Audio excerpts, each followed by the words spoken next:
I was talking a little bit earlier about this idea of us living in an inanimate world. You know, there's this idea in the last 100, 150 years that everything is inanimate and there's just a few things that have, that are animated or that there is a soul, that there is a spirit. And so not only the challenges that are facing us, not only are we having to raise money or reassess, all of us in every organization, our connection with nature, but there's a reason that there's an oak tree on every plant. And Kerry Nedartic says it's called a flinton. Is that a baby oak tree? A flinton? Flittern. A flittern. There is a reason, because somehow, you know, for the eternity of our people since the Paleolithic age, 99% of people have believed that these things are animated, that they have spirit, they have a soul. So does stone, so does water. And our people did too. And we've lost that in such a small amount of time. We've decided that the world is inanimate. And so not only, as I say, are we going back to respect the land, but we are trying to have a whole different dimension, relationship with the world. And the challenge of this was brought to me when we brought a delegation of Native American Cree elders to the Dáil in November last year. And the different Tufta Dáil and the ministers were so, both in the Shannon and the Dáil, were so welcoming. They didn't make that gulf. They couldn't understand what the native people were saying, that the world was alive, that the world had vibrancy, that we are as much part of the rock, of the water, of the tree, as we are of ourselves. And so if anyone was going to understand that concept, I would say it would be Magan Noonan. And so it's a great honour for me to have a chance to talk to you. You had a vision for an Ireland. You still have a vision for an Ireland. Would you talk about that? For me, it's a vision of a community, interconnected communities, and communities interconnected with nature. I do see a picture or at times when I close my eyes, I see a picture of our landscape teeming with wildlife and teeming with bird song, and with flourishing forests and with really healthy streams and free-flowing rivers and our oceans. And communities being part of that, urban and rural, and that interconnectedness that is so unique about Ireland and about being part of this country, that we could achieve that. It's tricky because sometimes you're afraid to bring your spirit into politics. And at times, you know, we had a debate on the nature restoration all this week. We had a debate. We've had a lot of debates in the Dáil in the last few weeks about biodiversity, about nature. And sometimes you do get emotionally caught up in it, you know. So sometimes you have to maintain your hardline political face and look like a politician and be all political, but sometimes you just have to burst out and let it all go, you know. I mean, they're very different aspects. In a way, again, if all of us were to open our minds, open our hearts and imagine a political system that we might have in the future, we'd imagine a politician like you. We'd imagine a politician who was daring to vision, who realised that that we were part of a greater ecosystem. And so that background of yours, you were director of Friends of the Earth. Mm-hmm. Tell me about that. Yeah, so like my background was an activist background, and you know, just from a very young age I was involved in CMD and wildlife organisations from the age of 15, 16, and you know, that transcended into local activism with Earthwatch and then Friends of the Earth, and then I became a director of Friends of the Earth. And we were able to manage that. I feel very proud of what FOE Ireland has achieved since that time, and it just felt really, for me, very important to be part of something that was, albeit on the margins of Irish life, was actually doing something very significant and pushing. Constantly pushing the boundaries and pushing those challenges around our whole economic model and economic growth in particular. And it wasn't, generally when we see a lot of green politicians, many of us come from activist backgrounds, and you know, just either you approached by a political party to run, and it was, and went in to run in a local election in 2004 in Kilkenny and topped the poll, and which was great crap altogether. And and you're thrown into a whole other world. Like you all of a sudden you're sitting in the council chamber and you think you can still talk like you did when you're on a protest, and you can't. And so it's a very unusual route into politics, but it really is a fantastic grounding. And for me, going back to that original thinking and vision, it's that idea of being able to work with others, to collaborate with others, to work with people who you would normally see as adversarial to you. And in the last number of years, I've had to sit down with lots of different organisations who have been completely at odds with my view on things. And farm organisations, hunting groups, environmental groups who think we were doing things right. And the trick for me is to sit down and listen and to be able to empathise with others.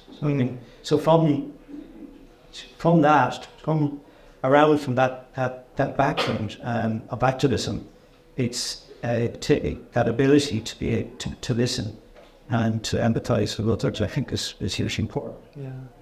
That's something that's relevant to all of us in this room, because this room probably is full of idealists and a fair small bunch of pragmatists, but all of the idealists are realizing in this time of urgency that we're going to have to become more pragmatic. And in your whole life of activism, you've been surrounded by idealists, and a lot of them, and probably you at a certain time, weren't able to sit at the room with the players.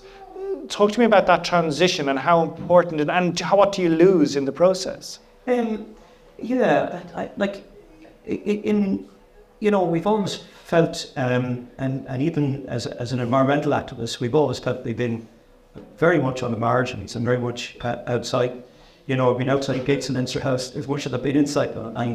And from that point of view, you feel an awful sense of frustration when you're on a campaign and that campaign, you lose that campaign. I was campaigning against big box retail on the edge of towns, and it's hugely unpopular to be doing stuff like that, because we want our TESCO, whatever it is. And it's when I think moving into politics brought about an opportunity to be able to, yes, absolutely maintain your principles and your views and your thoughts and your vision, but also being able to listen. And I think I just say that again and again, because it's the ability to be able to listen to the views of others and actually see it from their point of view. Tell me that practically. It's a concept, we understand we should listen, but your initiative, if I'm sat down with someone who's absolutely against everything, I will close down, I will feel anger. So you're actively trying to open your ears again and put down your feelings, or? Yeah, at times I think you have to do that. You have to just put aside everything and just go in with a very open heart and open mind. And I think much of what we haven't achieved a whole lot so far, Hannah and I and our team, but what we managed to do over the last couple of years in particular is really create a space where people can have their voice heard, and be it the Children Young People's Assembly, be it meetings with the top brass of the IFA or the Nature farmers or the NARGC or all the various other lobby groups that are out there that have an interest in a stakeholder in nature. I think the one thing they will say to us that we don't agree with you, but we respect the fact that you've listened to us. And so from that perspective, I think we want to continue in that vein in doing it. So are you saying so it's a slow process because you're bringing in almost a mindset that's so different from what is this exploitative mindset, which we all inherited. I still have that exploitative mindset growing up in Donnybrook. You're coming up with a whole new different way of looking at the world. That's what you're having to talk to. So you're speaking different languages almost. Yeah, you have to, and it's trying to. It's been such an incredible learning curve over the last 3 years trying to understand this portfolio. Mm-hmm. It's just quite astonishing, the depth of work that's involved, the depth of work that Cameron's here from National Parks, and the amazing work that they've done. And I think the patience they've had with us as a state while we've underfunded them and almost brought it to the floor. And I think they're just incredible people who are out there working with organisations, with farmers, with landowners, and I think, I feel very much a sense of duty towards them in particular, because I think that they needed a lot of support, and we've managed to certainly bring things along a distance, but we're also conscious that there's an incredible challenge ahead, that all we've done to date is bring resources up to a point where we can actually catch up with the past. Mm-hmm. But the challenge is what's ahead of us. It's really quite daunting, as I said before.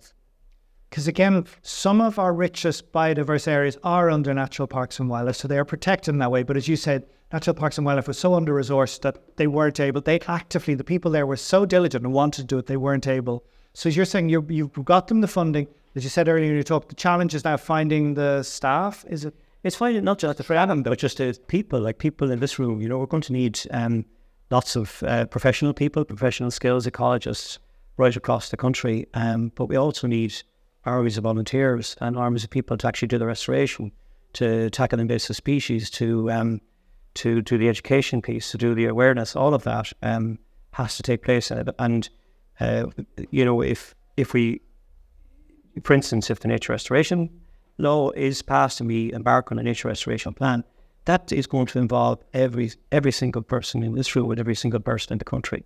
Mm-hmm. Yeah. Matt earlier was saying, like, again, Home Tree just wants to work with other organisations. There's nothing exceptional about Home Tree. It doesn't want to be unique in any way. But from Home Tree's perspective, as you were saying, they need money to buy land, to forest the land. And there's plenty of money, but then there's dirty money and clean money. There's all these... Do you have any perspective on any advice? There's unlimited money actually out there, but a lot of it, in the same way the work you're doing, you probably have different... Yeah, we do. I didn't bring a checkbook, by the way, so... But what's your perspective on that? It's very tricky. We do work with corporates. I think there's absolutely a role, particularly Ray and I were speaking out at Home Tree, and a lot of corporates don't just want to donate money; they want their staff to get out and take off their white Nikes and get out into the field and get mucky and plant trees and manage invasives and stuff. So it's trying to capture that, but we saw with the nature restoration law the likes of Nestle, Coca-Cola coming out supporting it. Well, that's interesting. These are the big evil corporations, so we do have to have some ethical guidelines around, and I'm sure Home Tree does as well. If you get approached by Coca-Cola or Nestle and offer you £2 million, what do you do? It's a big question. And are they doing it for greenwashing, or are they doing it because they genuinely want to change? And it's a challenge for all of us collectively, because money is a critical part of this, and funding all of this work is hugely important. So, but that's a challenge. It would be a great place to be in, to be able to be approached. But the thing is, are you being paid off, and are they doing it to maybe cover their sins for other actions or inactions? So, my background, my great-granduncle was the O'Rahilly, but so many people, so much politics in Ireland, they trace themselves back either to Fine Gael or Fianna Fáil. The vision was to set up a nation. It was about nationalism, which is kind of a limited enough concept. So, and that's really still a lot of, there's elements of that still in Fianna Fáil and Fine Gael, in Sinn Féin particularly. It's this whole idea of the Green coming not about nation, not about building this idea of a nation identity, but almost nature, which is beyond borders. Mm. That's even a radical concept for a lot of people in Ireland. Mm.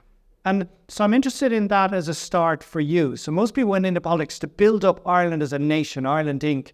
You particularly, that's not your vision. I wasn't sharing. Yeah, no, I'm very much an accidental politician. We did the activism stuff. We were out Friends of the Earth, and when I was approached to run by the Green Party, I said, I should cut a shot and see what I can do with it.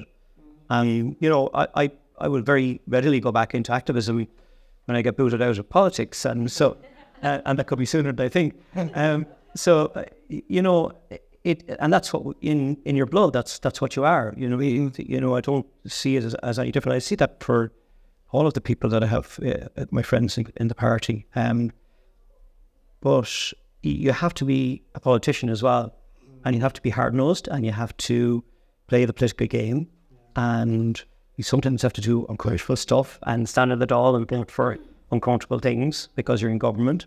But that's because you're working towards a bigger picture. If I weren't achieving the stuff that we have achieved over the past 3 years, I would be very much disillusioned by it now. And I do feel that whatever about Fianna Fáil and Fine Gael, that they've been very, very supportive of what we've been trying to do.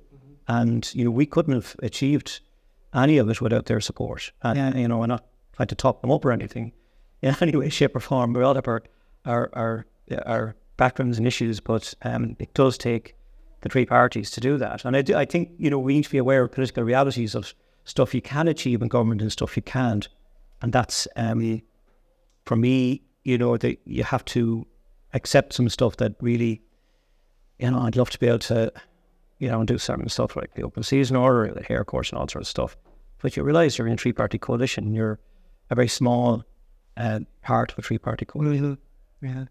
Do you have a vision of what politics will be like in the future? Like, it seems everything in our world is going to have to change, from our economy to our society, our landscape. What?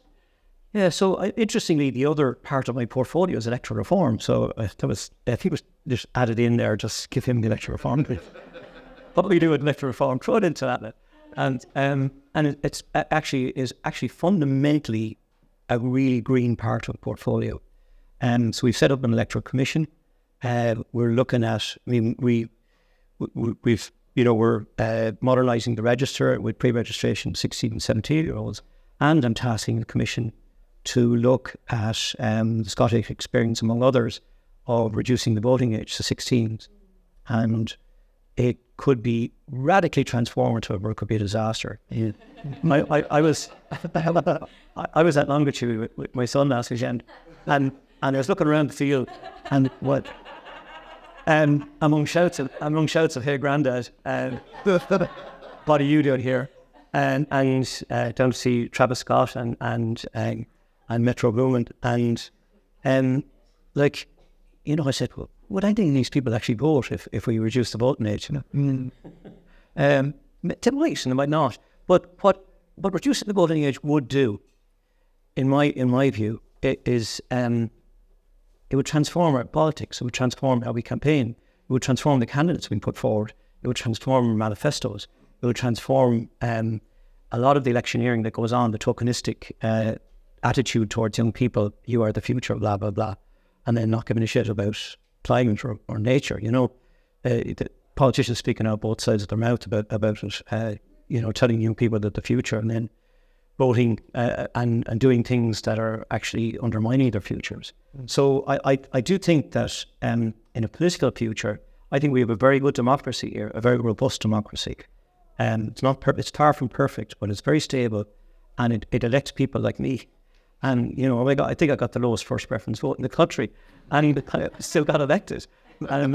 So it throws up anomalies like me, and and like Flanagan and people like that. Every now and again, people, it does create a system whereby people who maybe come from the edge or come from different backgrounds, and it's not absolutely representative of the people who live here, because it's still a lot of old balding white men like myself. It still if the commission does as I would like it to do, I would like it to educate, to promote awareness, to target minorities, to have travellers running in our elections, to have our council chambers populated with people from minority backgrounds, from traveller backgrounds, and young people. And I think that would be absolutely transformative of our electoral system.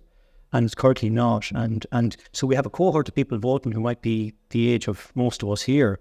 And I do think if we looked at reducing the voting age, and it's a decision for the Oireachtas. It's not my decision if the Commission comes back with some recommendations.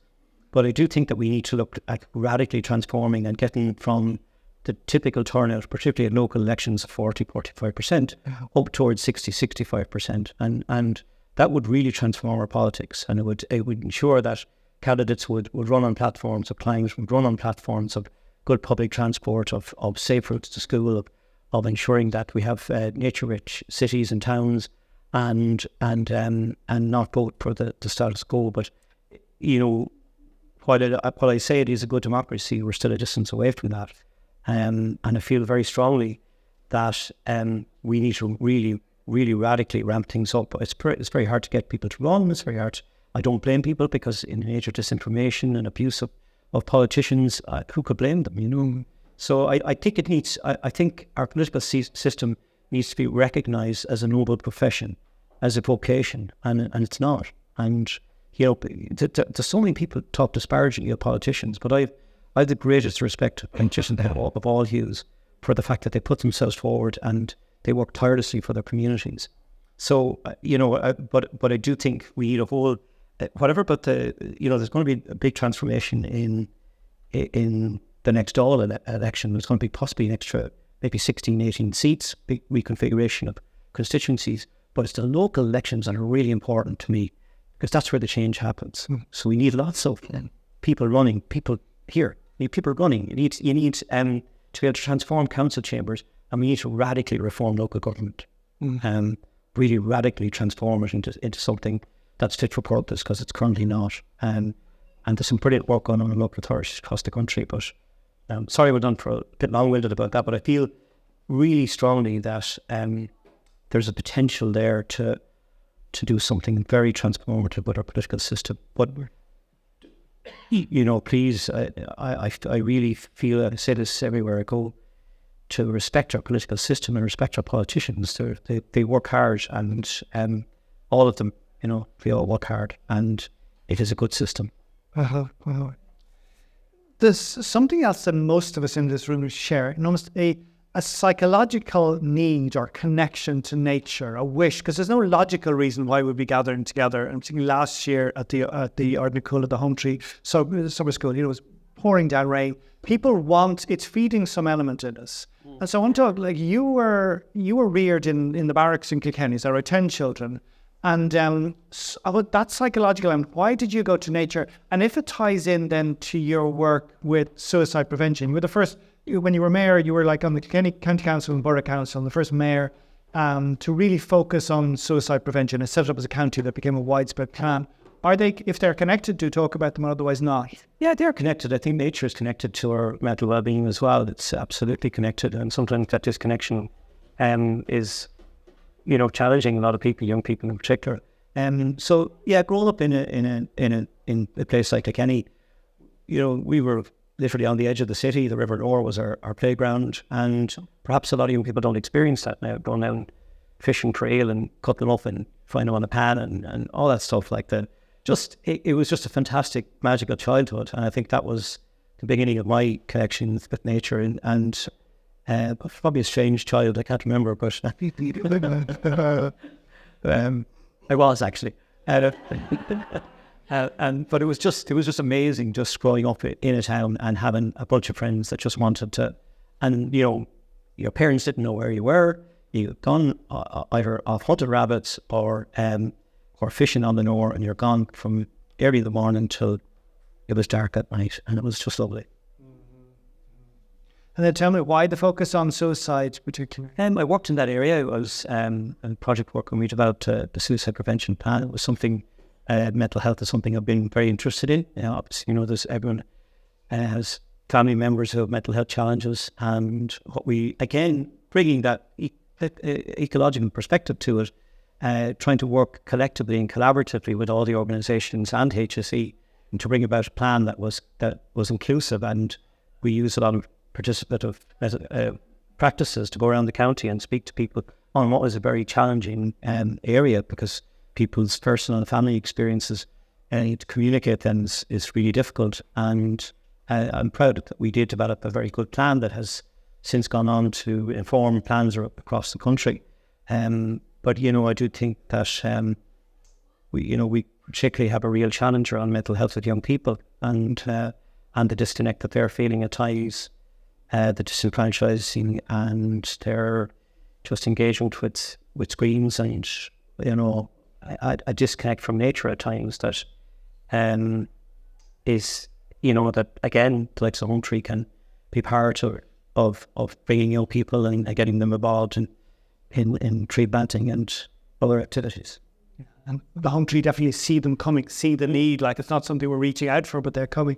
I have two final questions for you, Mr. Noonan. The first is, you're interesting, but your wife sounds far more interesting than Jenny. An outdoor preschool educator and a community worker with minority groups. Yeah, so Jenny works in an outdoor preschool in Kilkenny. Previous to that, she worked in an outdoor preschool, in a preschool with traveller children, and she loves her work. She loves the practices. It's all the practice they use is all about co-design with the children. So they set up in the morning and they inclusively work together as to what the plan is for the day and what they're going to do. And so they're out in all weathers, and they have a polytunnel that they hide in from the rain sometimes. But her work is very much, she wouldn't see it as that, but it's very much grounded in an ecological perspective as well. And I love chatting to her when she comes over about her work and our work and how it's all connected. And I do, we were chatting with Ray and Grace outside in the polytunnel, and it needs to begin at preschool at a very, very early age, so that we can nurture not just crops of trees, but crops of young people who want to become ecologists and who want to become scientists and marine biologists. So yeah, I do. We had a meeting with Minister Harris there a few weeks ago, Hannah and I, to present some of the challenges we have around trying to get enough people to work in the professional side of it, but also the hands-on practical work that needs to be done. And I do think one of the recommendations of the National Parks and Wildlife Service review was to look at the whole of government response to the climate issue and the biodiversity issue, I should say. And in that, the Department of Education has a critical role to play. I think we need to embed nature into... Any signs that the Department of Education are interested in either outdoor education or nature-based education? I think so. Yeah, I think so. It's difficult. Sometimes, we used to work with teachers in the past, and you bring them on summer education courses, developing school gardens with them, and to quite a few of them in Kilkenny for planting orchards with the fruit tree project we have there. And there's fear there. There's some, unless the school has a teacher who's a champion for it, maybe the school won't embark on it. And so it's trying to again work with the whole school community to break down those fears that they have around doing that kind of stuff. And I'll go back to some of the schools that we did 10, 15 years ago, and they're still flourishing, and you can see tangibly see the impact on the children. And it's it's about getting to a point before they head into secondary school that they're nature smart, as Richard knew of called, and that they have an awareness of X amount of bird species, X amount of plants. They know their trees. All of that's hugely important. Yeah. If I had time, I'd love to ask you about the fruit tree planting, but I'm aware we're hungry and you need to get to Milltown Melby. So I want to ask you the final question, just about music and art, and particularly tell us who you have played music with. Just tell us a bit about that element of you. Okay. So I played music. I wouldn't bring an instrument to Milltown Melby because there's proper musicians there. And so I played mostly in kind of folk music, country music, punk music. We released an album there a few weeks ago, actually, after 30 years of recording it. But Who were you called? What's the name? we were called the Jerusalem Taxis. Don't ask where the name came from. It was a local slang expression. And yeah, so I've had, won't call it a career, but it's been a brilliant diversion from day-to-day politics, and I still play a bit of music with a friend of mine. And it's just a lovely switch off to close your eyes and sing. And you have played with? Really? You say? You have John Cooper Clarke, Kingy Friedman, and Tommy Ramone. Tommy Ramone, yeah. I did, yeah.